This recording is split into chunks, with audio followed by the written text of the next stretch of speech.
ဝင်စင်းရှင်းနှန်းတွေကုန်ကျစရိတ်တွေကို tracking လုပ်ဖို့ကို invoice တွေထုတ်ဖို့အတွက်ဒီ financial နဲ့ပတ်သက်တဲ့စီးပွားရေးလုပ်ငန်းတွေမှာ financial နဲ့ပတ်သက်တဲ့ကိစ္စတွေကိုစီမံခန့်ခွဲဖို့အတွက်ခက်ခဲနေရဆိုရင်အဲ့ဒီအားလုံးကိုအဆင်ပြေအောင်ပြုလုပ်ပေးနိုင်တဲ့စင်းကိုင်း software လေးတစ်ခုရှိပါတယ်အဲ့ဒီ software ကတော့ Wave app လေးတစ်ခုပါကျွန်တော်မြန်မာနိုင်ငံမှာရှိတဲ့ Wave တို့နဲ့တော့နာမည်ဆင့်တူပါတယ်ဒါပေမဲ့လုံးဆောင်ပုံကတော့မတူပါဘူးဒါ Wave accounting system တစ်ခုပေါ့ Wave လို့နာမည်ပြထားတဲ့ accounting system တစ်ခုအဲ့ဒါကကျွန်တော်တို့ freelance လုပ်တဲ့လူတွေအတွက်ရယ်နောက်ပြီးတော့အသေးစား business လုပ်ငန်းတွေအတွက်အကောင်းဆုံးfinancial နဲ့ပတ်သက်ပြီးဖြည့်ရှင်းပေးနိုင်တဲ့ app တစ်ခုဖြစ်ပါတယ်အဲ့ဒါတကယ်အမှန်တကယ်သုံးလို့ရလားတကယ်သုံးသင့်လားဆိုတာတော့ကျွန်တော်ဆက်နားထောင်ကြည့်အောင် ဒီ Wave ဆိုတဲ့ app ကလုပ်ငန်းငယ်တွေဒီ freelance လုပ်တဲ့လူတွေအတွက်ဒီဇိုင်းထုတ်ထားတဲ့ဒီ cloud based စီးရင်ကိုင် software တစ်ခုဖြစ်ပါတယ်အကောင်းဆုံးကတော့ပတ်စံပေးရတာအကောင်းဆုံးပေါ့ 100% အခမဲ့ဖြစ်တယ် for small business တွေဒီ freelance တွေအတွက်ပါဒီ Wave ရဲ့ဒီ dashboard ပေါ့နော်ကျွန်တော် login ဝင်လိုက်ပြီဆိုရင်မြင်ရတဲ့မျက်နှာပြင်ဟာအဆင်ပြေအောင် user interface ကိုအဆင်ပြေအောင်သုံးလို့လွယ်ကူအောင်ပြုလုပ်ထားတယ်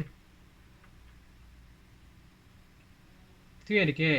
feature တွေကတော့ဒီ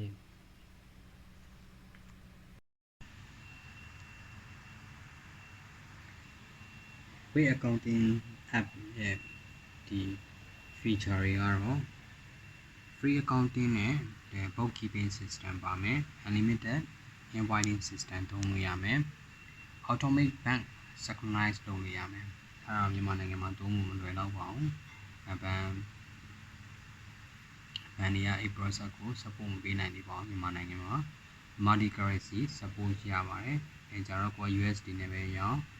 ဘတ်ငွေနဲ့ပဲရောင်းပြောင်းလို့ရနိုင်ပါတယ်အဲဆိုရင်ဒီ Wave accounting system ရဲ့အကောင်းကျိုးတွေဆိုးကျိုးတွေကိုပြောရအောင်အမှတင်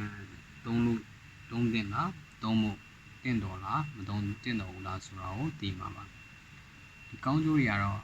ကောင်းကျိုးပေါ့နော်အဲ့ဒါတွေကတော့ monthly fees ပေးကြမလို့အဲ့ဒါအရန်ကောင်းတော့ပေါ့နော်လုံးဝအခမဲ့သုံးလို့ရတယ်simple နဲ့ user friendly ဖြစ်တယ်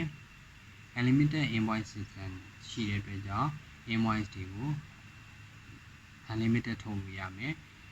ကိုယ့်ရဲ့ expense တွေကိုလည်း tracking လိုက်လို့ရမယ် automatic transaction တွေကိုလည်း synchronize လုပ်လို့ရမယ်automatic transaction တွေကို synchronize လုပ်ဖို့က automatic bank synchronize မြန်မာနိုင်ငံမှာမရတဲ့ခါကျတော့အဲ့ feature တော့သုံးဖို့မလွယ်တော့ပါဘူးဆိုးကျိုးပေါ့နော်သူကသုံးလို့မကောင်းတဲ့အချက်တွေကတော့သူမှာ inventory tracking system ပေးတယ်မပါပါဘူးpayroll နဲ့ payment processing cost တွေကို extra မပါပါဘူးနောက်ပြီးတော့ limited integration ဖြစ်တဲ့တပ်ပါတီ limited ဖြစ်နေတဲ့တပ်ပါတီ software တွေနဲ့ထပ်ပြီးတော့ပေါင်းစပ်ပြီးသုံးလို့မရပါဘူးအဲဆိုရင်ဒီအခုကတော့ဒီ Wave dashboard ကိုပြောပြပါမယ် Wave account ကို login ဝင်ပြီးသွားရဲဆိုတာနဲ့မြင်ရမယ်သုံးရမယ့်အခြေအနေတွေကိုပြောပြပါမယ် invoicing အနေနဲ့create လုပ်လို့ရမယ်send လုပ်လို့ရမယ်ကိုယ့်ရဲ့ invoice တွေကိုမိနစ်ပိုင်းတွေအတွင်းမှာပဲ create လုပ်မယ်send လုပ်တာကြတော့ကိုယ် email ရဲ့တစ်စင်းကိုယ့်ရဲ့ကို client ကို invoice တွေပို့လို့ရမယ် expense tracking ကကြတော့ကိုယ့်ရဲ့ဒီဘဏ်နဲ့ transaction တွေကိုဒါတော့မြန်မာနိုင်ငံသုံးရတော့ခက်မှာပေါ့နော်နိုင်ငံထဲမှာရှိတဲ့လူတွေဆိုရင်တော့သုံးလို့ရ synchronize လုပ်လို့ရမယ်ကိုယ့်ရဲ့ expense တွေကို tracking နိုင်လို့ရမယ်financial report မှာကျတော့ profit တွေ loss တွေ statement တွေထုတ်လို့ရမယ် tax report တွေထုတ်လို့ရမယ်အစရှိတွေပေါ့နော်နောက်ဒီ Wave accounting system ကကျွန်တော် paid version ပဲရှိရပေါ့နော်paid version မှာတော့ paid version ကိုသုံးမယ်ဆိုရင်တော့ပို့ပြီးတော့ခုန free version နဲ့တော့ပိုကောင်းမဲ့ service တွေရှိတာပေါ့နော်paid version မှာဘာလို့ဆိုတော့ Wave ကနေတော့ payment system ရှိရယ်payment system မှာ client တွေက online ကနေပေးမယ်ဆိုရင် client 2.9% ပြီးတော့ transaction အပေါင်း transaction တစ်ခုစီကို 0.3% transaction တစ်ခုစီကိုထပ်ပြီးတော့ယူရယ်နောက် Peru မှာကျတော့Peru ကလည်းသူကသတ်မှတ်ထားတဲ့နိုင်ငံလောက်ပဲရတာပေါ့နော်သတ်မှတ်ထားတဲ့နိုင်ငံတိုင်း Peru တွေနဲ့သုံးလို့ရမယ် receipt scanning လုပ်လို့ရမယ် premium feature အနေနဲ့ကကျတော့ကိုယ့်ရဲ့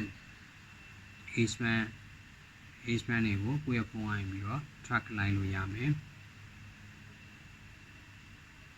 ဘယ်လိုဖြစ်ကျွန်တော်တို့ကတော့ဒီ paid version ကိုမသုံးဘဲနဲ့ free version နဲ့တော်တော်ပြည့်စုံနေပါပြီဘယ်လိုတွေက web accounting ဒီ app ကိုသုံးနေလဲဆိုတော့ freelancer တွေ consultant လုပ်တဲ့လူတွေ small business တွေကတော့ဘာမှသူက accounting နဲ့ပတ်သက်ပြီးတော့တိတ်ထွေထူးတိတ်လို့ဆရာမလို့တဲ့ခါကျတော့ခုနကပြောတဲ့ဒီ web accounting system ကိုသုံးလို့ရတယ်နောက်ပြီးတော့တကယ်လို့ကိုကဒီထက်ပိုပြီးတော့လုပ်ငန်းကြီးဖြစ်ပြီဆိုရင်တော့ခုနကပြောတဲ့ web ဒီ paid version ကိုသုံးလိုက်ရင်တော့လည်းပိုကောင်းအောင်ပါပေါ့နော် web version ဒီ accounting software ကတင်ရှာနေတဲ့ invoicing system တွေ invoicing လုပ်ဖို့အတွက် system တခုရှာနေရဆိုရင်ဒီ web version ကတင်အတွက်အဆင်ပြေမယ်လို့ထင်လားကျွန်တော်ကတော့ဒီ web accounting system နဲ့ကျွန်တော် invoice တွေကိုပို့ခဲ့ပြီးပါတယ်လက်ရှိလည်းသုံးနေပါတယ်ပြီးတော့ဘာလို့သုံးလဲဆိုတော့ user friendly ဖြစ်တယ်ပို့လောက်ရတာလေဒီ create invoice ကို create လုပ်ဖို့လည်း minute ပိုင်းပဲလုပ်လို့ရတယ်ဆိုတော့တော်တော်လေးကိုအဆင်ပြေပါတယ်တင်းနေနေရောဒါကိုသုံးခဲ့ဘူးလားအခုလက်ရှိရောသုံးနေလားဆိုတော့ကို comment လေးမှာပြောခဲ့ပြီလို့ရပါတယ်အခုလိုမျိုးဒီ app တွေနဲ့ပတ်သက်တဲ့ review တွေကိုပြပေးတဲ့နေရာမှာလိုအပ်ချက်တွေရှိရင်လည်းပြောပြပေးလို့ရပါတယ်